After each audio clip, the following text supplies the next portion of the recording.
자, 여러분, 오늘은 서유럽 세계가 형성되는 내용을 공부해 볼 거예요. 오늘은 PPT를 선생님이 가져와서 집에서 틀어주고 하니까 별도의 필기는 여러분들이 안 해도 될 것 같아요. 다만 여러분들이 이 PPT 장면 중에 하나를 사진으로 촬영해서 올리면 그걸로 필기를 찍어 올리는 거를 충분히 대체할 수 있을 것 같으니까 그렇게 합시다. 자, 우리가 이제 서유럽 세계의 형성에 대해서 배울 건데, 지난 시간에 유럽 서양 고대사를 배웠잖아. 그래서 그리스, 헬레니즘, 로마 이렇게 배웠는데, 로마 이후의 서양은 어떻게 전개되었는가, 그걸 이번 시간에 배울 거예요. 그래서 이제 로마 이후에 수업 시간에 이제 배웠는데, 로마가 동로마랑 서로마로 나뉘었다 그랬죠. 그래서 동로마는 비잔티움 제국이라는 명칭으로 1000년을 더 가고, 서로마는 게르만족에 의해서 망했다. 그런 내용을 우리가 배웠을 거예요. 그러면 게르만족에 의해서 망하고 나서 서유럽 세계는 어떻게 형성이 되었는지 그걸 공부해 봅시다. 첫 번째로 이제 서유럽을 형성하는데 이제 큰 기여를 했던 게르만족, 그러니까 서로마를 망하게 했던 게르만족이 누구냐? 그러면은 인도 유럽어족이라는 종족 중에 게르만어, 즉 지금의 독일어를 사용하는 민족을 가리키는 말인데, 그 당시에 그런 같은 말을 썼다는 거고, 지금은 말이 좀 달라졌겠죠. 역사가 전개되면서. 그러면서 이제 영국의 앵글로 섹슨족, 네덜란드, 노르웨이, 스웨덴, 덴마크, 독일인 등이 게르만족에 속하고 있습니다. 이들의 특징은 키가 크고 금발이며 푸른 눈인 게 이제 인종적인 특징이야. 그래서 보면은 여기 이제 아름다운 배구 선수 분이 이제 딱 봐도 키가 크죠? 한 180, 190 될 것 같은데, 큰 키에 금발, 그리고 푸른 눈을 가지고 있네요. 그래서 이제 게르만족의 전형적인 특징을 지니고 있다고 할 수 있죠. 로마는 라틴족이라고 해서 머리도 좀 까맣고 곱슬곱슬하고 피부도 좀 까무잡잡하고 조금 같은 유럽인인데도 느낌이 조금 달라요. 게르만족은 이렇다. 그래서 이제 또 전형적인 또 게르만족이 이제 나오길래 선생님이 한번 촬영을 해봤는데, 이런 식의 얼굴을 지니고 있습니다. 네, 넘어갈게요. 자, 게르만족은 어디에서 와서 어디로 갔느냐. 그거는 이제 우리가 교과서에도 나오는데, 지도를 보고 간단히 보자면, 요게 이제 유럽의 지도라면, 이 초록색으로 칠한 부분이 이제 서로마, 그리고 파란색으로 칠해져 있는 부분이 동로마라고 보면 돼요. 그래서 이제 동로마, 서로마, 로마가 이렇게 갈라져 있는 사이에 이제 게르만족이 점차 이동해 있는 거야. 그래서 명칭은 다르지만 여기 나온 유트족, 앵글로족, 섹슨족, 프랑크족, 부르근드족, 반달족, 동고트족, 서고트족 모두 게르만족의 일파예요. 그래서 게르만족의 일파들이 각각 이동하면서 나라를 세웠다. 그래서 앵글로족과 섹슨족은 영국으로 이동해서 나라를 세웠고, 유트족도 마찬가지네요. 그 다음에 프랑크족은 프랑크 왕국을 세우고, 부르근드도 이동하고 반달 왕국 세우고, 동고트 왕국 세우고, 서고트 왕국 세웁니다. 요까지 됐죠? 자, 그래서 게르만족들은 주로 이제 이동을 통해서 나라를 세웠어요. 네. 그러면서 이제 이 게르만족들이 쳐들어오면서 서로마가 멸망을 하게 된 거고, 우리는 지난번에 여기까지 배웠는데, 동로마는 1000년 더 갔다 그랬죠? 자, 그 다음에 이제 원래 게르만족이 살고 있던 곳은 요 발트해 지역이었다고 합니다. 자, 넘어갔어. 그 얘기를 또 까먹었네요. 게르만족이 이동하게 된 계기도 훈족이 이렇게 이동해 오면서 그 게르만족이 이동하게 된 거라고 합니다. 이거는 그냥 곁다리로 알아놓으면 좋겠죠? 자, 그렇게 해서 게르만족이 세운 왕국 중에 가장 유명한 왕국이 뭐냐면, 소세지가 유명한, 농담이에요. 프랑크 왕국이죠. 프랑크 왕국. 그래서 이제 프랑크 왕국을 세운 왕은 클로비스 왕이고, 여기 이제 프랑크 왕국이 있어요. 이 프랑크 왕국은 지금의 독일, 프랑스, 이탈리아의 기원이 되는 그런 나라예요. 그래서 이제 프랑크족이 여기서 요까지 다른 종족들에 비해서 이동거리가 긴가요? 짧은가요? 짧죠. 이동거리가 짧고, 두 번째로 로마는 여러분 사람들이 종교 뭐 믿었다 그랬어요? 그렇죠. 크리스트교를 믿었다 그랬죠. 처음에는 못 믿게 하고 탄압했는데 점차 크리스트교를 공적으로 믿도록 인정해주고 그 다음에는 아예 크리스트교만 믿어라 이래서 국교화를 시켰다고 했는데 로마 사람들은 다 크리스트교 믿었단 말이야. 근데 여기가 지금 옛날 로마 영토잖아. 그래서 사람들이 다 알게 모르게 로마의 영향을 받아서 크리스트교 믿고 있는데 다른 게르만족들은 크리스트교를 잘 받아들이지 않았는데 이 프랑크 왕국 사람들은 로마 가톨릭교로 개종하면서 원래 살고 있던 로마 주민들과 문화적 마찰도 피했고 그러면서 이제 다른 게르만 국가들 여기 나오는 서고트 왕국이라든지 반달 왕국이라든지 이런 나라들은 로마 주민보다 수적으로는 적은데 문화적으로도 뒤떨어지고 이질적이 커서 썩기지가 않는단 말이야. 그래서 오래가지 못하고 금방 망해요. 근데 프랑크 왕국은 로마 카톨릭교로 이제 종교를 바꾸면서 이들이랑 융합이 되는 거야. 그러면서 문화적인 마찰을 피했고 그리고 다른 게르만 국가는 원 거주지에서 먼 곳에 정착해서 거기 가서 적응이 힘들었어. 지금 이런 나라들 봐요. 엄청 멀리 이동하잖아. 그러니까 자기 근거지 세력에서 너무 멀리 이동하니까 오래가기 힘들었는데 프랑크 왕국은 가까운 곳에서 가까운 곳으로 가니까 적응하기가 쉬웠다는 거. 이동거리가 짧아서 오래가기에 유리했다는 거. 그래서 프랑크 왕국이 다른 게르만 국가보다는 오래 간 겁니다. 여기까지 이해됐죠? 자, 좀 더 잘 보이게. 넘어가서 자, 요게 이제 카톨릭을 믿기 위해서 세례를 받는 클로비스의 모습이 나와 있네요. 자, 그를 통해서 로마의 원주민들과 쉽게 융화가 되면서 프랑크 왕국이 오래 갔다는 점 넘어갈까요? 자, 그 다음에 프랑크 왕국이 이제 발전한 것은 카롤루스 대제, 다른 말로는 샤를마뉴 대제라고 합니다. 이거는 이제 발음하기 나름인데 어느 지역마다 카롤루스라고 읽기도 하고 샤를마뉴라고 읽기도 하고 그냥 읽기 방법의 차이예요. 같은 사람을 일컫는 말이에요. 프랑크 왕국을 발전시킨 왕은 카롤루스 대제이다. 이 사람 때 이제 프랑크 왕국의 영토가 엄청나게 넓어지면서 프랑크 왕국이 이제 안정기를 갖게 되었는데 어쩌다 그렇게 됐냐면 이 사람은 정복 사업을 통해서 영토를 늘렸어요. 여기 나와 있는 만큼 정복 사업을 통해서 영토를 매우 크게 늘렸고 그 다음에 크리스트교를 보급시켰다. 이 프랑크 왕국은 크리스트교를 받아들였는데 이 크리스트교를 보급하는 데 기여하는 거야. 그러니까 그 당시 외세의 침략을 받고 있던 로마 교황의 입장에서는 로마에 있었던 교황의 입장에서는 이 프랑크 왕국이 고마운 거예요. 교황이 누군지에 대해서는 일단은 선생님이 설명을 해주자면 교회에서 가장 높은 수장을 나타내요. 로마 지역에서 교회를 지배하고 있던 사람을 로마 교황이라고 합니다. 근데 이 로마 교황이 이제 프랑크 왕국의 보호를 받으니까 고마우니까 이 프랑크 왕국의 카롤루스 대제를 서로마 황제로 임명해 주는 거야. 그러니까 서로 기브 앤 테이크 한 거지. 그래서 카롤루스 대제는 교황을 보호해주고 교황은 이 카롤루스 대제를 서로마 황제로 임명해주면서 어떤 정치적인 명예를 갖다 준 거죠.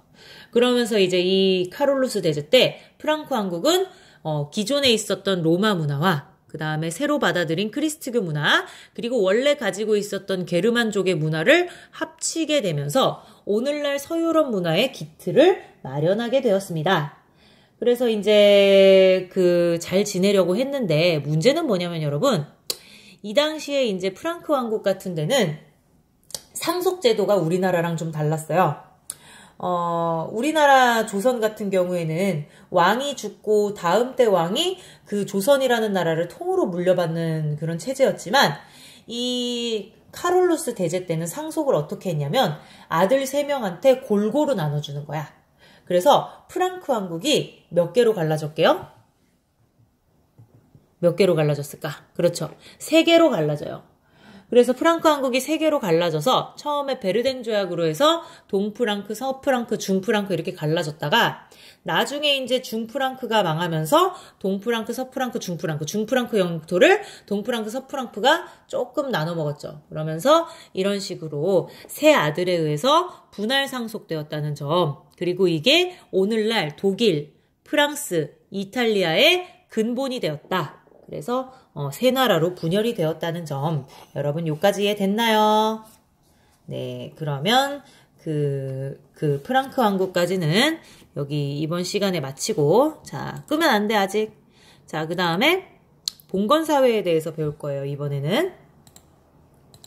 자, 봉건사회의 형성에 대해서 배울 건데, 어머나.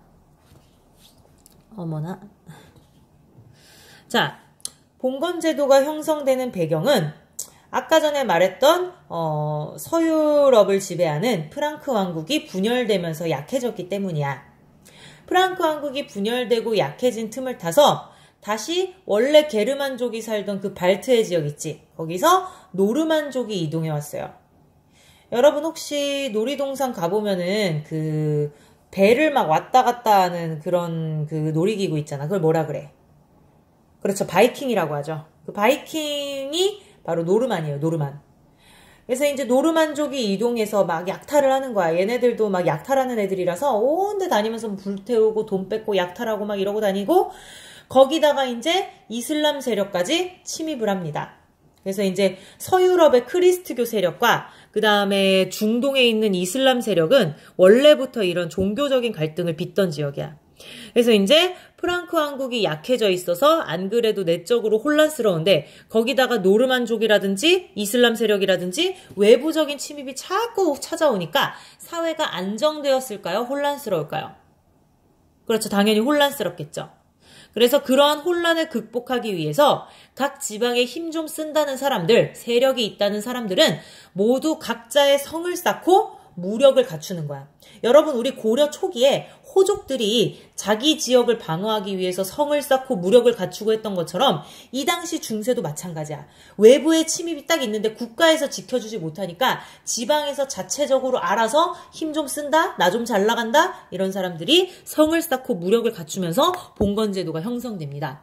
그럼 그런 봉건제도란 무엇이냐? 정치적으로는 주종관계, 경제적으로는 장원제에 기초한 서유럽의 사회제도인데 주종관계, 장원제는 좀 이따 설명해 줄게요. 이 둘이 합치면서 어쨌든 봉건제도를 만들었다는 거. 자, 그래서 이제 사실 여러분 그 당시 이제 신분제를 보면 요게 이제 피라미드 형태로 있죠. 가장 높은 위치에 뭐가 있죠?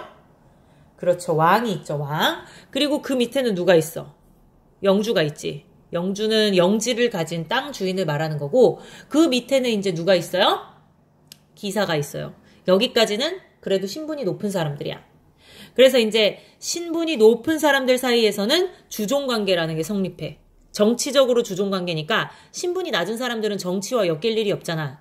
그러니까 신분이 높은 왕과 영주, 그러니까 귀족들, 그리고 그 밑에 있는 기사들, 이런 사람들 사이에서는 정치적인 주종관계가 형성이 되고 이 사람들은 모두 각자의 땅을 가지고 있는 사람들이라는 거야.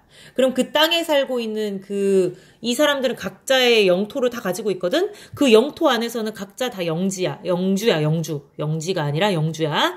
그래서 그 영주로서 농노들을 지배하는 장원제를 또 하고 있다는 말이야. 그래서 주종관계와 장원제 이렇게 구성이 됩니다. 그래서 이제 왕과 기사, 영주 사이에서는 주종관계가 형성이 되는데 이건 뭐냐면 두 가지 축이 있어요. 하나는 주군, 하나는 봉신인데 누가 더 높을 것 같아요, 여러분? 그치, 주군이 더 높을 것 같죠?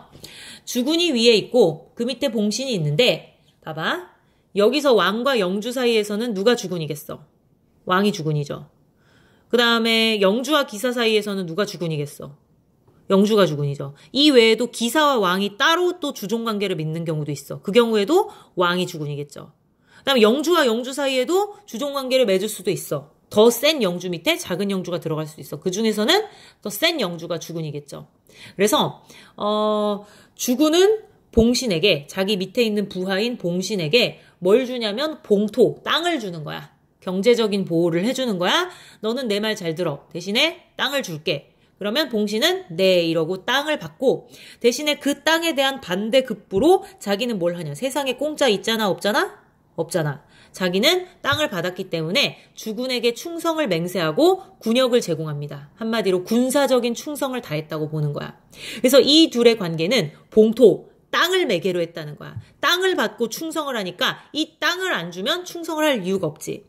그래서 봉토를 매개로 한 쌍무적, 한쪽만 의무를 가진 게 아니야. 의무를 쌍방이 가졌다는 거야. 쌍무적 계약관계라는 거야. 계약이라는 것은 어느 한쪽이 파기할 수 있어요, 없어요? 가능하죠. 따라서 봉신이 땅 돌려주면서 나 충성 안 할게요 하면 주군은 그냥 땅 받고 그래 우리는 주군과 봉신의 사이 해제한다 이렇게 얘기해도 돼요.